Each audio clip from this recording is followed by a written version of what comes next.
Toward the beginning of this course, we looked at how different positioning and sizing modes change how layers behave when parent frames, or even the browser window, change size. In this lesson, we're going to put it all together and go over some best practices for creating fluid layouts in Framer. In this lesson, we're going to be workshopping this project file, applying what we've learned in the previous lessons.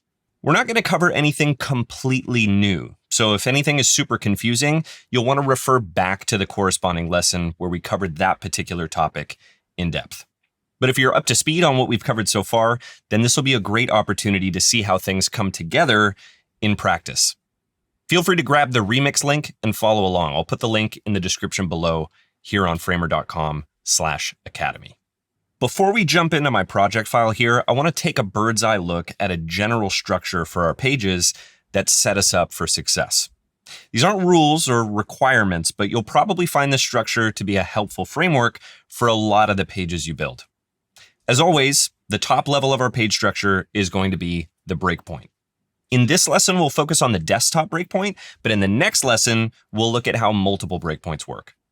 Our breakpoints are going to be a fixed width, but the height will fit the content of the page. I also don't like to add padding to the sides of my breakpoint because it'll push absolutely everything inward and get in the way if we want to do a section that fills the entire width. But within the breakpoint frame, we'll create frames called sections. These will fill the width of the breakpoint and stack one after the other, containing the main sections of content for our page. Think along the lines of a hero section, followed by a feature section, followed by a testimonial section, so on and so forth. You get the idea. Within sections is where I like to add my side padding to keep content from bumping right up against the side of the browser. But depending on what you're trying to do, you can at least decide whether or not to add padding on a section by section basis. And finally, since my sections are going to fill the width of the entire browser, no matter how wide things get, I'll often create another nested frame that I like to call a container, where I can add a max width to prevent everything inside of it from getting impractically wide. Sometimes folks will add padding to their container frames rather than their section frames, and that's fine too. Again, these aren't rigid rules.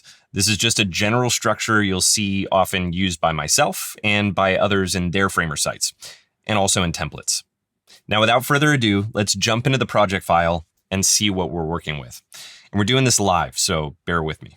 On this page that we're going to be focusing on, we've got a lot of layers that are set to absolute positioning, which means if we preview this, I'm going to click on the preview window here, and I'm going to do this so many times that you'll see me using the keyboard shortcut more often than not. And that shortcut is Command-P on a Mac or Control-P on a PC. That'll toggle you in and out of this preview mode where we can check to see if we're doing a good job making our layers responsive, making sure that they flex fluidly here.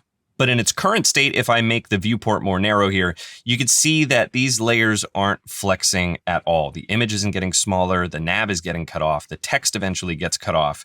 It's really quite a mess, the footer and all. So absolutely everything is causing a problem on this page, and we're going to fix absolutely everything. We're going to start from the top.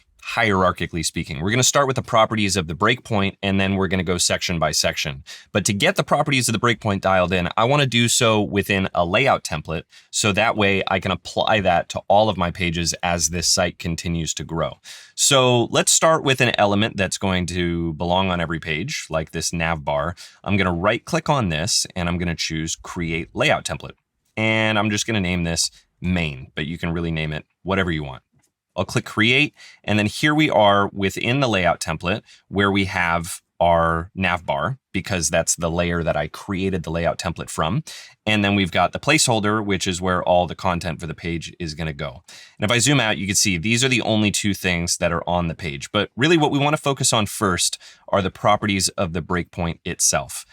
I don't necessarily want a gap to be enforced between every single section here. So I'm actually going to get rid of the gap. We'll manage our vertical rhythm using padding within the sections. Now, again, most of what you see is going to be opinionated. These aren't rules. You can approach this differently if you want to, but I'm going to get rid of the gap here. And before I forget, I'm going to go back to our homepage here, and I'm going to grab this footer and press Command X to cut. And then I'm going to go to the assets panel, go back into our main template here, and I'm going to hit Command V to paste that footer in. I just want to make sure that I have all of my global elements here within the template before I forget any of them. So we've got our nav bar, we've got our footer. And again, if we go to the preview window and we take a look at this, we still have all the same problems that we had before. Nothing is flexing fluidly with the viewport. So let's start fixing these things one thing at a time. I'm going to start with the nav bar here. That doesn't really matter what order you do these things in, but for the nav bar, my approach is going to be to start with the child layers, make sure they're all good, and then work my way up the hierarchy to the top. So starting with our links here, if I select this frame that's containing all these links, you can actually tell by the icon here on the layers panel that this is a regular frame that doesn't have a stack layout. But because it's full of children that are distributed horizontally with even gaps, I'm going to turn that into a stack. So I'm just going to click the plus sign here to add a layout, just so if I add more nav items later or remove them, they stay nicely distributed horizontally. The logo on the left side is not a stack, but that's okay. It's just containing some layers that are absolutely positioned. And since the logo is never going to change size, it's always going to remain that same size. It's really not going to cause any problems just to leave that alone the way it is. So I'm leaving the logo alone, but the parent frame, the main parent frame, the nav bar, the whole bar, this is where most of the work is to be done. So the first thing I want to do here is I want to make sure that the width is set to fill the width of its parent, which is the breakpoint itself, which means the viewport or the browser window. So with this set to fill, we're solving a major problem here. The thing is, simply setting this to fill doesn't solve the problem of the position of its child layers. So you can see here that we've still got problems. So let's go back and fix those problems. And the problem is that its immediate children, this frame with the links and the logo, are just floating around using absolute positioning. So I'm going to, again, you might have guessed it, I'm going to add a layout to our nav bar, and that's going to put the parent frame in charge of the position of the children. And you can see that their position has already changed. They collapsed inward. And the reason for that is we've got a horizontal stack that is set to distribute the layers in the center. So they're starting in the center, and the space between them is determined by this gap here. What we really want is to instead create space between them. So when you choose space between, you're saying evenly distribute the available space to spread these layers out essentially as far as they can go. So they've gone all the way to the edge. They've hit the edge. And the only reason they're not hitting the top and bottom edge is because we have a fixed height of 80. But let's actually change that. Let's change that to fit the content. So you could see now that the width of this bar is going all the way across the breakpoint, and the height of it is clamping down to those child layers. So now it's become more obvious that the issue is just padding. So I'm just going to add 20 pixels of padding here, and there we go, problem solved. Now these things are being pushed all the way out, but they're also being nestled nicely inward with 20 pixels of padding. Now let's preview this again. Cool. That is more like it. Now you'll notice that this kind of gets infinitely wide, and if someone is on a giant display, they might not even see the nav links. They might be so far off to the right. They might not see the logo. It'll be so far off to the left. So let's actually enforce a max width on here. I'm going to click to add, choose max width, and we don't want a relative width. We want to get to a specific width where we say don't get any bigger than this. And I want that width to be 1200. The breakpoint's 1200. We're looking at it currently at 1200, and that looks pretty good. So let's just say it stops when it gets there. And let's preview this again. So sure enough, when the viewport gets wider, the nav bar doesn't get wider, but when the viewport gets smaller, then that max sizing is no longer getting enforced and that fill sizing is getting enforced instead. Perfect. So now let's fix this footer. It's going to be very similar. We've got this stuff on the left and we've got this stuff on the right, but let's go through the same motions here. I'm going to select the parent frame. I'm going to start from the top and work our way down this time. And with the parent frame for the footer selected, if I add a layout and do the very same thing, I'm going to set the distribute to space between. Now, all of these things are being distributed evenly. All of that available space is being split between the column on the left and all the other columns for the links. But that's not really how we had it laid out originally. The reason for this is that if you look at the immediate children of the footer, each one of these is an immediate child. So the space between is being distributed between each and every one of these. What I can do is select these link columns and wrap them in their own frame. And I want that frame to clamp down on these things. I don't want it to be any wider or taller than it needs to be. So rather than creating a frame and adding a stack layout and then setting the width and the height to fit, I can just press Shift A on the keyboard and that'll automatically wrap my selection in a frame, add a stack layout, and it'll set the width and the height to fit all in one step. Now all I need to worry about is the gap between them. So I think that gap originally was around 60, and I want these all to be nicely aligned at their top edge. So we're getting warmer here. Now I'll go back to the footer frame. I'll make sure that the width is set to fill so that it gets wider as the browser window gets wider. And the height, I'm gonna do the same thing I did with the nav, and I'm gonna have this clamp down and fit the content and then fix the spacing around it using padding. So I'm just gonna add a uniform 80 pixels of padding, and that gets us back to pretty much exactly where the original design was. If not, we'd have some fiddling to do, but 80 pixels happens to look okay, so I'm gonna stick with that. Again, I'll hit Command P to preview, and let's take a look. There we go. So now things are getting smaller when they can, and things are getting larger when they can. And we've got that max width being enforced on our nav bar, but we don't have that being enforced on our footer. And that's okay. I'm actually cool with that. I'm gonna leave that as is. If someone navigates all the way down to the footer, they're probably visually scouring things. So I would say it's a less sensitive situation if they have to look a little further to the left or a little further to the right. Cool. So we'll go back and we'll go to the home page, and I'm going to press Command 1 or Control 1 on a PC to zoom all the way out and fit everything into view. And you can see that our layout has gotten kind of crunched. And what's going on here is that now that we have a layout template applied, our desktop breakpoint has become a stack. That happens automatically. That comes with the territory. The breakpoint becomes a stack, and all of its immediate child layers are now flowing from top to bottom. And because I got rid of the gap within the breakpoint properties, there's no gap between them. They're all kind of like sandwiched and scrunched together, which is fine. We have a little bit of work to do, but that's totally fine. I'm gonna start by recreating that structure that we talked about at the very beginning of this lesson, where I have sections, and then within sections, I have containers containing the content. And for our first section, I'm gonna group up all of our hero content. So I'm gonna select this image, the text, all the way up to the tag. I'm gonna right click and I'm gonna choose Add Stack. And wrapping your selection in a frame this way automatically sets the height to fit and the width to fill, which is exactly what we want for a section. And to keep things clean, I'm gonna come over here to the layers list. I'm gonna double click and I'm going to name this section Section-Hero. And this definitely needs some padding around it. I want more padding on the top than I want on the sides, I think, but let's start with 40 pixels all around. And you can see we already have a little problem where our drop shadow is being clipped by the section frame. And that's because the section frame has the overflow set to hidden. So we can either switch this to visible, or we can just add a bit more padding and then it won't be a problem in the first place. So let's actually do that, because I know I want more space above and below this section. I want just a bit more breathing room. So I'm gonna split apart our padding, and for our top padding, I'm gonna go 80, and I'm gonna do the same for the bottom. I'm gonna go 80. So I think that looks a little more natural. We've got a little more space up here, pushing the content below it down. So I think I'm happy with that. 80 top and bottom, 40 on the sides. And the 40 on the sides, if we go and I'll press Command P to preview this, the 40 on the sides isn't really presenting itself in any which way.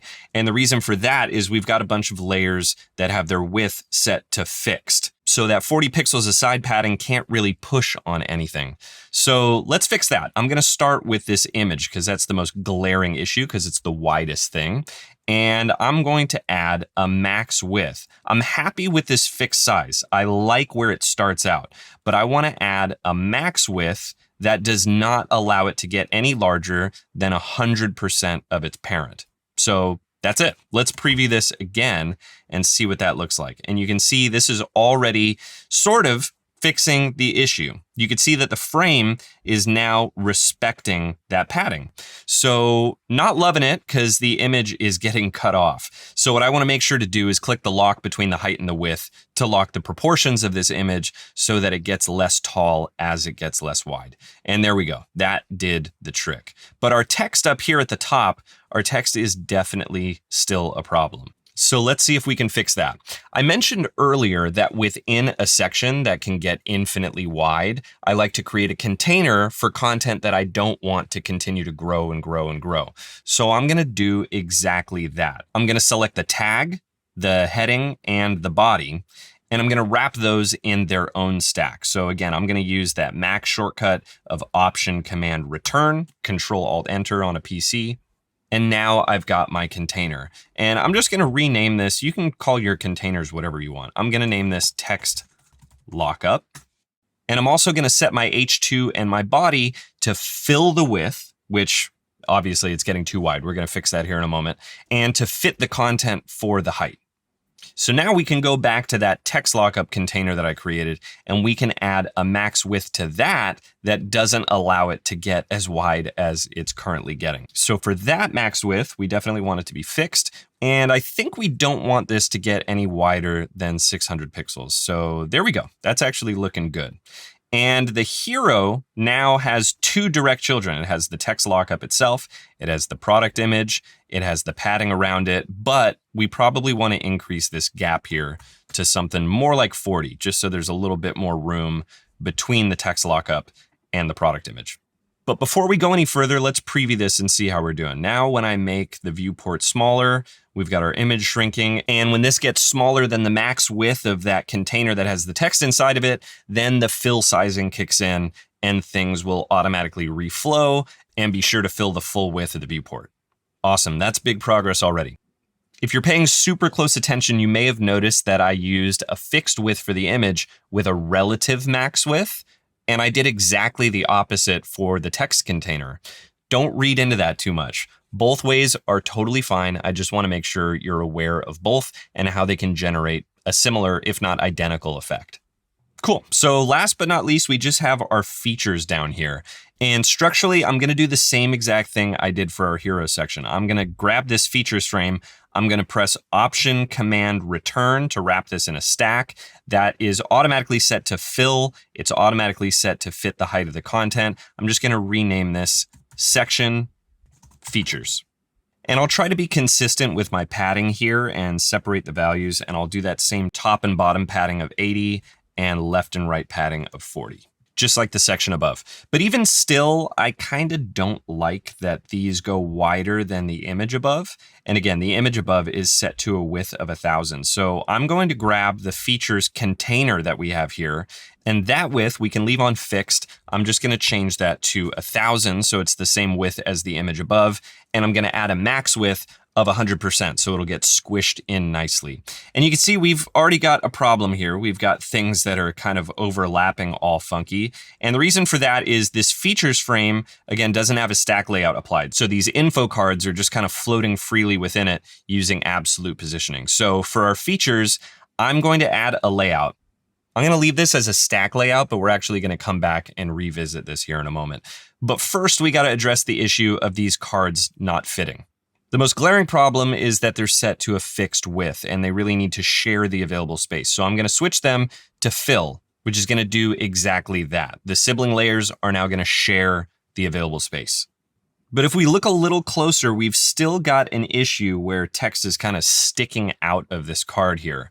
And the reason for that has something to do with the layout within this component, because each one of these cards is an instance of the same component. So what I'm going to do is I'm going to press the return key to edit this component. And the first thing I'm going to do is just grab this parent frame and wiggle it and see what the child layers do. And it looks like we've got another fixed sizing issue. So let's select these text boxes, which are obviously the culprits because they're sticking out. And let's set the width of them to fill. So that way, if the parent frame gets wider, they get longer. And if the parent frame gets more narrow, they get squashed down.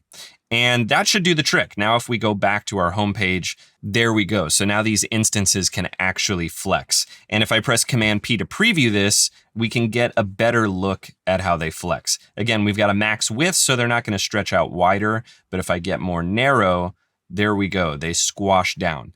Now, things do get to a point where they're impractically narrow and the design breaks, which is why we're going to look at breakpoints in the next lesson. But in the meantime, I want to consider how I might future-proof this. And this is kind of open for debate. Right now, we've got our features in a horizontal stack. Now, this works great at desktop sizes. We have plenty of width to occupy with this horizontal stack. And even for mobile, we could just switch the direction to vertical and have these things stack from top to bottom instead of from left to right. But somewhere in between, at sort of the tablet-ish sizes, we're going to have kind of a weird crunch. They're either going to be too wide in one column or it's going to be too narrow for 4 columns. So what I'm going to do to future-proof this is instead of using a stack layout, I'm going to use a grid layout. And by setting this to a grid layout, we'll later be able to choose how many rows and columns we want for desktop, for tablet, and for mobile. So we'll be able to make the ideal choice for each viewport size. In the meantime, you'll notice that we've got some things getting cut off here, and that's because the height of this frame is still set to fixed. I'm going to change that to fit the content instead. There we go. That's much better. And because we're currently working on the desktop breakpoint, I'm going to increase the columns to 4, and I'm going to reduce the rows to 1.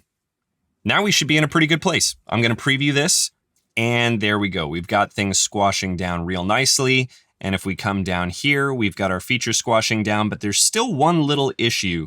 We've got the bottom of our features. There's supposed to be a learn more button at the bottom of each of these. We've got that getting cut off as these things shrink. And the reason for that is specific to the fact that we turn this into a grid. And if we go into the advanced settings, our grid happens to have a fixed height for each cell. So we're just going to change that to fit the content instead.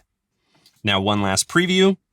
Let's come down here, and there we go. Now the grid cells are getting taller to make room for all that content. But naturally, if the viewport keeps getting smaller and smaller and smaller, we get to a point where our layout just doesn't make sense anymore. And that is a job for breakpoints, which we're going to tackle in the next lesson. And there you have it. Now you've got a better sense of how basic structures of frames, along with all the layout properties at our disposal, can come together to create fluid layouts that flex with the browser's viewport. That's it for this one. I'll see you in the next one, where we'll take the responsiveness of this layout even further using breakpoints.